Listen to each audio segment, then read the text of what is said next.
Hey there everybody, welcome to the channel. I'm your host, Rama, and in today's video, I'll be breaking into the 5 fastest vehicles for grinding in Grand Theft Auto Online.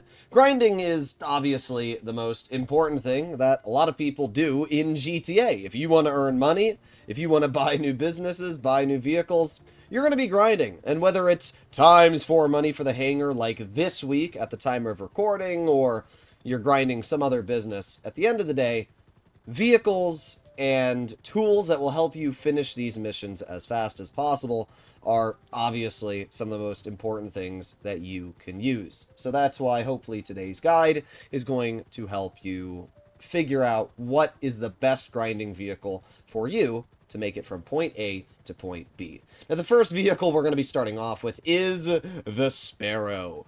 The Sparrow is one of my favorite vehicles in the game, and it's for many reasons, but it's just so darn easy. You go into the interaction menu, service vehicles, Kosatka, and boom, you immediately have access to a Sparrow. It takes less than 5 seconds to call it out. And not only that, it is automatically restocked back into your Kosatka immediately when it gets destroyed, so you can just constantly call it back in over and over and over. And you can see at the top of the screen I have a stopwatch set, so we can see how long it takes me to complete these missions with the various vehicles I'll be talking about in today's video. So we can see the narcotics that I have to pick up. Now, one of the downsides of helicopters is just the fact that it can be a little tricky to sometimes, grab a crate in the location. But there you go. We grabbed the crate. Now all we have to do is fly back to the hangar, and we are completely done with this mission, and we have to lose the cops as well. The Sparrow flies in at 160-ish miles per hour. 169, I think, is its top speed, which is fairly fast. Believe it or not, this is actually the fastest helicopter in Grand Theft Auto Online. When you pair that with the fact it has flares and spammable homing missiles, it makes completing really any mission very easy to do.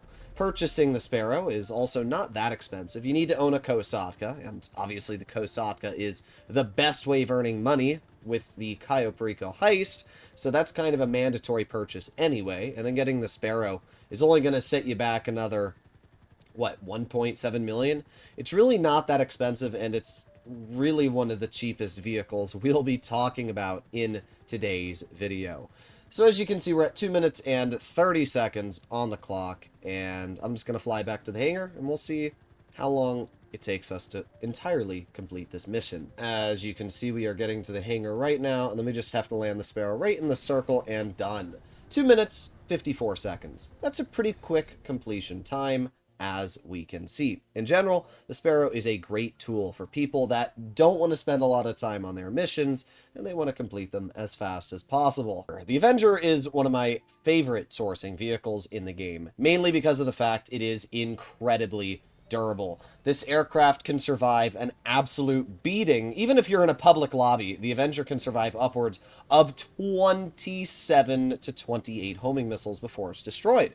And now that it actually features a missile option, it makes completing really any mission super, super easy. The one we have here is infiltrating the deal, and that's actually great because the Avenger has bombs that you can see the bomb door opens there, and you can just absolutely carpet bomb the cargo and immediately pick it up, as you're going to see us do here in a moment. But in general, the Avenger's great. It's fast. It goes in at around 170 miles per hour because it has a plane mode.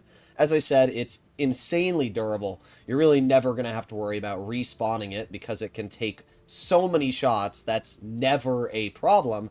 And it's just super nice to mess around with and fly over to the locations. The only real downside of the Avenger is that you unfortunately cannot enter the hold while doing missions, which can be a bit of a bummer. Right above it, we're going to start dropping bombs on it, as you can see. And that's going to be it. There you go. We've already destroyed the container, which is super easy. We're just going to now fly our Avenger down and grab the narcotics really quickly, just like so. And we can now head back over to the hangar. This is the same case when bringing the Avenger to the drop-off. Make sure you have plenty of room to slow it down. It's not too big of a deal because the thing has so much durability. I usually just like to, smash it into an object. But in general, it's not too hard to stop, as you can see. And just like that, we've completed the mission in about the same time as the Sparrow. But the advantage of the Avenger is that because it has so much durability, unlike the Sparrow, you never have to worry about it being shot down or getting destroyed or having to recall it back in. Basically, however long your grinding session is, for whatever business it is, the Avenger is going to last the entire time. Next, that brings us to a lot of people's favorite, which is the F-160 Raiju. Whenever I'm streaming, there's a lot of people that say, why are you not using the Raiju? And it's mainly just because it's a little bit annoying to call it out. And not only that, but the get to. For example, you call out the Raiju, then you have to call out your Sanchez, and then usually what I like to do is I will drive my Sanchez over to the Raiju, and then we can take it off. And because I'm usually session hopping when doing these missions, this is, the daily routine. But the Raiju is still an incredibly solid aircraft. First of all, it is by far the fastest of any grinding vehicle in the game. 232 miles per hour is absolutely insane. And not only is the Raiju insanely fast, but it features an explosive machine gun. Which means if you ever have to fight enemies, obviously the Raiju's explosive machine gun makes that quite an enjoyable experience. But yeah, the speed, definitely for a mission like this one, La Mesa, where I have to fly all the way over to the city. I mean, we're going to see how fast I can complete this mission, but I can tell you for a fact that the Raiju is going to make it quite a bit quicker than I'd be able to travel in a Sparrow, or definitely something like an Oppressor Mark II. I mean, I literally go 100 miles per hour faster than the Oppressor Mark II in the Raiju. That's crazy. Obviously, the Raiju also has a hover mode, which means you can very easily stop it, and then you can use the explosive MG to destroy the generator right there. Just like that, we've already completed this mission. I just have to hop right out of our Raiju, run into this area here, grab the crate, hop back into our jet, and fly back over towards the warehouse. We can see how easy this is to do, though. Like, the Raiju is definitely a bop. The Oppressor Mark II is quick, and we'll have to see how fast the Oppressor, if I get this mission, can do it as well. But I can tell you that the speed that the Raiju has when it comes to traversing the map it's definitely very hard to beat. And just like that, we are already back at our hangar with around 3 minutes and 10-ish seconds on the clock. Now, that is slower on paper than the other two missions I've done, until you realize that, well, the La Mesa location is about twice the distance than the Sandy Shores mission or any of the other ones you watched already. So the Raiju being able to go across the map, it was like, what, 3 minutes, 20 seconds when we got there?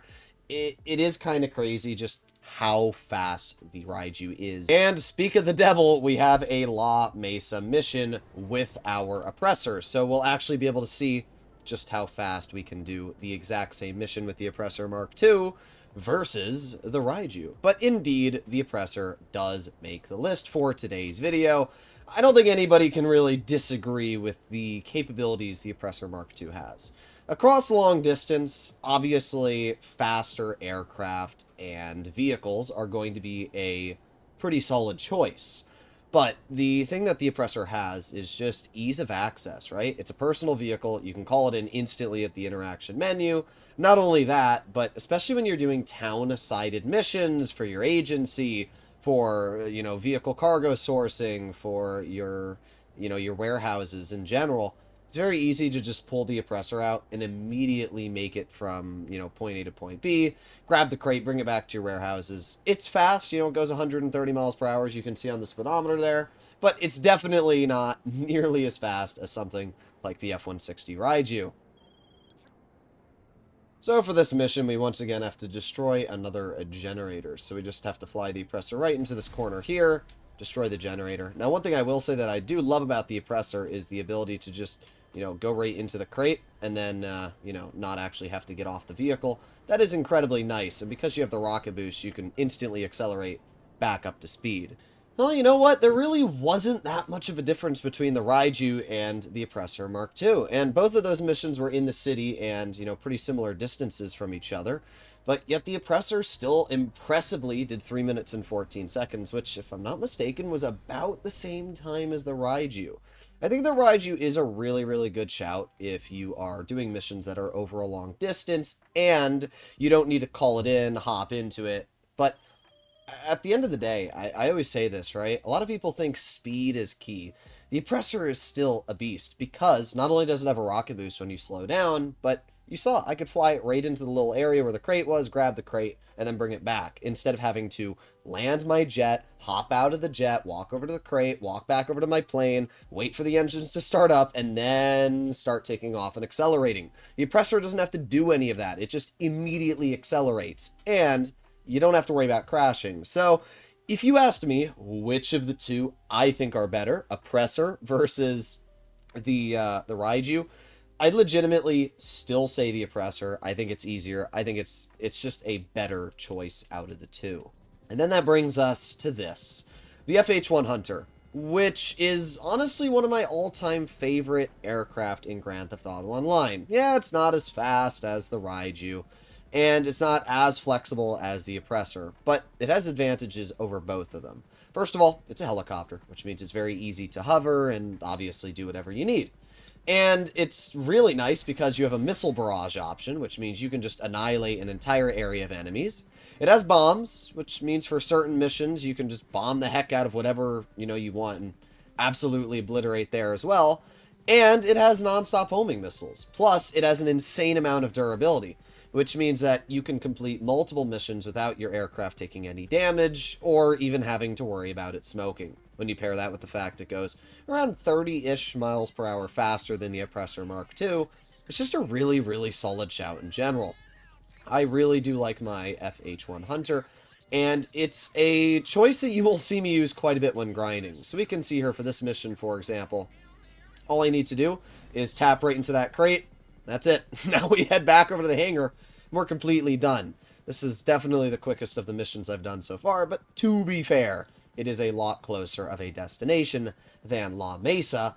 But yeah, I do think that really the best options that most players should consider using, I think the Sparrow is always going to be my #1 choice because it's just so fast, right? The Sparrow is easy to access. Anybody can immediately go to service vehicles, Kosatka, boom, Sparrow. And it spawns right there on the ground. Like, the fact that you can call in the Sparrow immediately is just, it's so nice. And not only is the Sparrow super easy to call in, but it's basically the cheapest out of all the choices here. After the Sparrow, I'd probably say the FH-1 Hunter is kind of paired with the Oppressor Mark II. And then I'd say, the Raiju and Avenger are kind of tied for last. I do really like the Avenger just because, as I mentioned, you never have to worry about respawning it, which will save you time overall.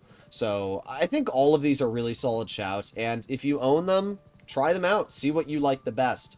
But we can clearly see the FH-1 Hunter is pretty dang fast and very, very solid for completing these missions. At this point, I just have to wait to lose cops. So, hopefully you enjoyed today's video, and if you'd like to see more content like this, please consider smashing that subscribe button down below. Other than that, I'll see you all in the next one. Bye-bye.